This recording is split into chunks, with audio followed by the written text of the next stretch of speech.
सुरुवात केली। आई वडिलांना चिंता लागली। मीराबाईचे आई वडिलांनी एक स्थळ शोधता मीराबाईच्या बाबांना मीराबाईचा विवाह एका राजकुमाराशी ठरवला आणि मीराला सांगितलं, मीरा आता तुझा विवाह बाबा, तुझा विवाह एका राजकुमाराशी मी ठरवलेला आहे। मीराबाईने सांगितलं, बाबा नका हो माझा विवाह करू, मला कशाला इथून बाहेर काढता, नका मला कुठं पाठवू, माझा तर विवाह मी 3 वर्षाची होती तेव्हा माझ्या आईने त्या श्यामसुंदराच्या सोबत लावून दिला, आता कशाला कोणाच्या सोबत लावता, अरे मरणाऱ्याशी माझा विवाह करू नका बाबा, अविनाशी असणारा भगवान परमात्मा त्याच्याशी माझं लग्न लागलं। ऐसी लागी लगन मीरा हो गई मगन, ओ तो गली गली गली हरी गुण गाणी लगी।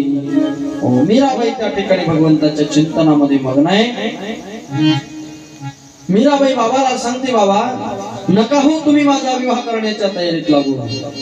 मीराबाईची आई मीराला समजून सांगते, बाळा अगं या कलियुगाचं वारं फार बेकार आहे, हो मुलीनं मायबापाच्या घरी जास्त काळ जास्त दिवस राहू नये, पुरी जास्त काळ तुला तुझ्या आई बाबाच्या घरी राहता येणार नाही, तू सुखानं तुझ्या घरी निघून जा बाळा, सुखानं तुझ्या घरी निघून जा।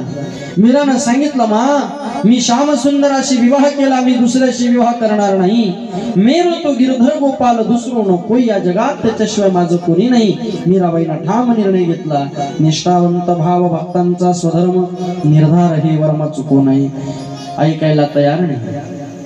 माय बापांनी मीराबाईचा विवाह ठरवला, राजकुमाराशी तो विवाह ठरवलेला आहे।